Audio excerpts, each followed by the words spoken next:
everyone, and welcome to today's video. Today I'm doing a follow-up on the Tokyo Treat Box for June 2021, which was an anime-themed one, hence why I'm wearing my anime shirt. So this is from an anime called Bleach. So I thought I would follow up on some of the animes that they mentioned in the treat box, the drinks and the snacks, give you both the English and the Japanese name and a short description of each of the animes, as well as some terminology that was also mentioned in the booklet as well. So these are all descriptions that I've gotten from various sites based on what description I thought best described the anime. So I will be putting the links for all of those descriptions, the sources where I got them, in the description in this video.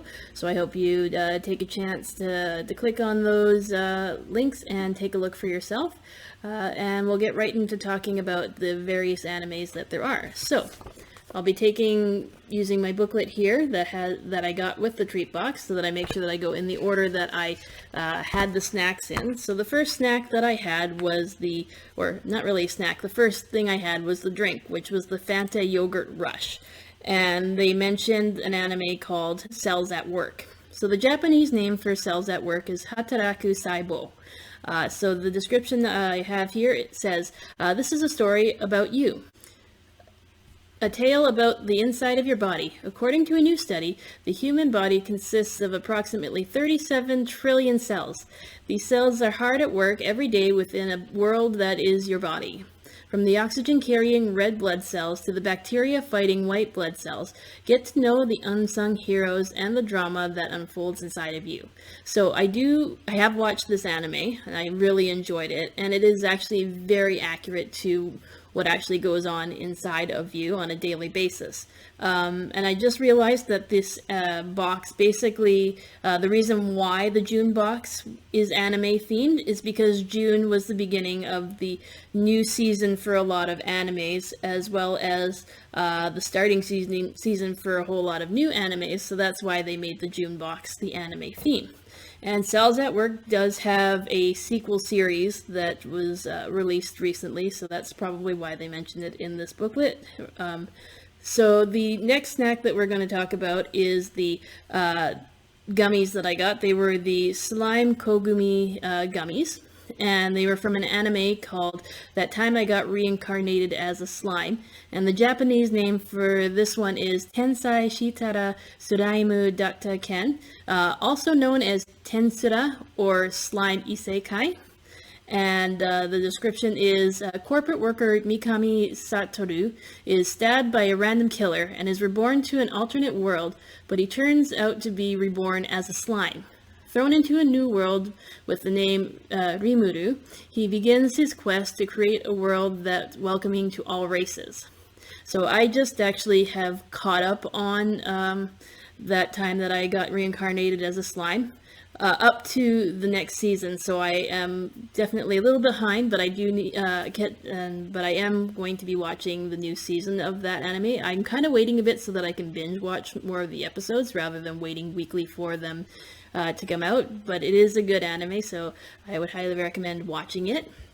The next snack that I had after that mentions an anime were the tasty chili flavored potato chips, or chips, and they came from a new anime that's called Dragon Goes House Hunting, and the Japanese name for that is Dragon Ie wo Kau. So in an RPG fantasy world, a red dragon named Letty is disowned by his parents after failing to guard their eggs. Now he has to find a place of his own. Unlike other dragons, Letty is meek, cowardly, and has overall low stats. Regardless, a defenseless young dragon makes for an easy target for those who only see him as a beast to be feared, vanquished, and even devoured. After some time searching for somewhere to call home, he encounters the elf Diria, who saves him from a band of heroes. Both an architect and a real estate agent, Dieria offers to help Letty find the perfect abode that suits his needs. Thus ensues Letty's house hunting quest, as well as the fantastical creatures and formidable enemies he meets along the way. So I haven't seen that anime, but it does sound like it would be quite fun to watch, so I'll have to keep that in mind. The next anime that they mentioned is called Prince of Tennis, and in Japanese that is Tennisu no Oji-sama. And it's an older anime, but it's a very popular sports anime. So I've heard of it, but I'm not a big fan of sports anime, so I have not watched it, but I know that I have quite a few friends who have. So the anime, basically, the series is primarily set in Tokyo and centers around Ryoma Echizen, a tennis prodigy who attends Seishun Academy, or in Japanese, Seishun Gakuen, or Seigaku for short.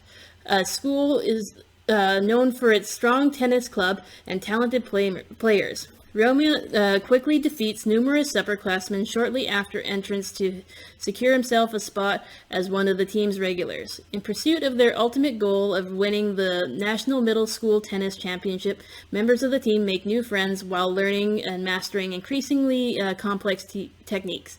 Ryoma also begins to develop his own tennis style and eventually realizes what the sport really means to him.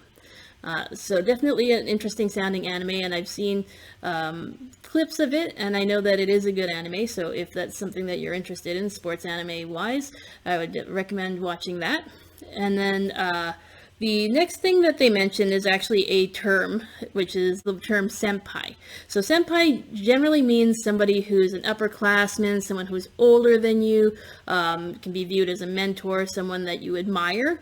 I'm sure there are other contexts that if you've watched anime, you would know what the terminology for senpai is. But basically it's somebody that you admire or look up to that's older than you. So that it was actually mentioned in the Chibimaru Chako description. So that's basically what senpai means. The next anime that was mentioned was One Piece, and so that's a name that I think a lot of people already know.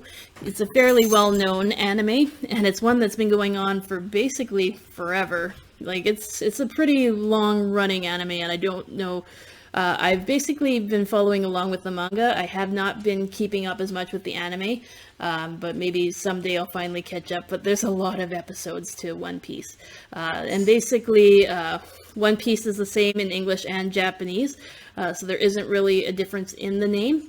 And I'm just going to do a short synopsis for this one because it's such a long anime. Basically, Monkey D. Luffy refuses to let anyone or anything stand in the way of his quest to become the king of all pirates. With a course charted for the treacherous waters of the Grand Line and beyond, this is one captain who will never give up until he's claimed the greatest treasure on Earth, the legendary One Piece.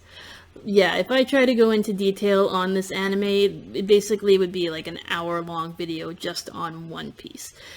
So definitely, if you're looking for something that you can binge for a really, really long time, One Piece would be an anime worth looking into.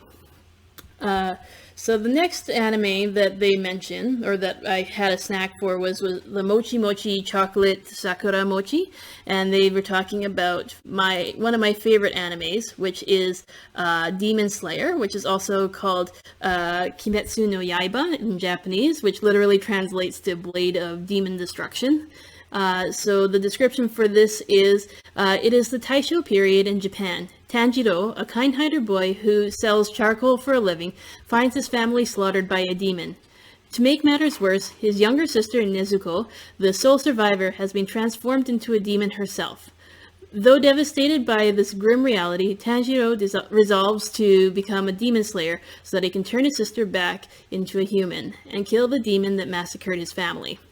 I really love this anime. I've read all the manga. I've thoroughly enjoyed it.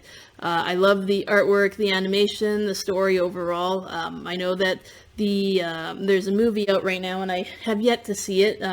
I may take advantage of the 1 month subscription that I got through Tokyo Treat Box to use Funimation to watch the Demon Slayer movie, because I know that it is on there. But I'm excited about that, and I know that the second season of Demon Slayer is going to be coming out soon, so I'm excited about that as well. And I guess for our last snack that they mentioned here, was the Kit Kat Maple. So the description here was Japan and Canada were getting Hetalia vibes. You won't be able to stop munching on rich Japan exclusive maple syrup Kit Kats, eh? And we love their eco-friendly packaging. So the full name for the anime is Hetalia Axis Powers, and the Japanese name is basically the same but with a Japanese accent, so Hetalia Axisu Pawazu. So it is a Japanese webcomic, later adapted as a manga and then as an anime series. The series' main presentation is as an often over-the-top allegory of political and historical events, as well as more general cultural comparisons. Characters are personifications of countries, regions such as Hong Kong and micronations, with little reference to other national personifications. Both positive and negative cultural stereotypes form part of each character's personality. The character roster is large and far from complete, but the main cast is primarily the countries which made up the Axis powers and the allies of World War II, namely Italy, North Italy in particular, Western Germany, Japan, United States, United Kingdom, France, Russia, China, and Canada. So basically, it's supposed to be taken as comedic and allegorical, and it's just meant to basically kind of be a personification of all the countries that were mentioned. So the main storylines events occur during World War II, but the vast majority of the comics take place during other historical events, modern holidays, or no specific time whatsoever. The series often uses satire and lighthearted comedy to reinterpret well-known events, as well as less common historical and cultural trivia. Historical, political, economic, and military interactions between countries is generally represented in Hetalia as social interactions and misunderstandings between the characters. So I've heard that the anime is pretty good and pretty funny. I have not watched it myself, but maybe after reading that description I may actually watch it and see how it is. So I hope this gave you some more information on the different animes that were mentioned in the treat box. There was no kind of information that was really provided at the back of this booklet this time, so that's why I thought I would dedicate an episode or a video to the animes that were mentioned. So I hope that you enjoyed this video, and I'll see you soon. Bye.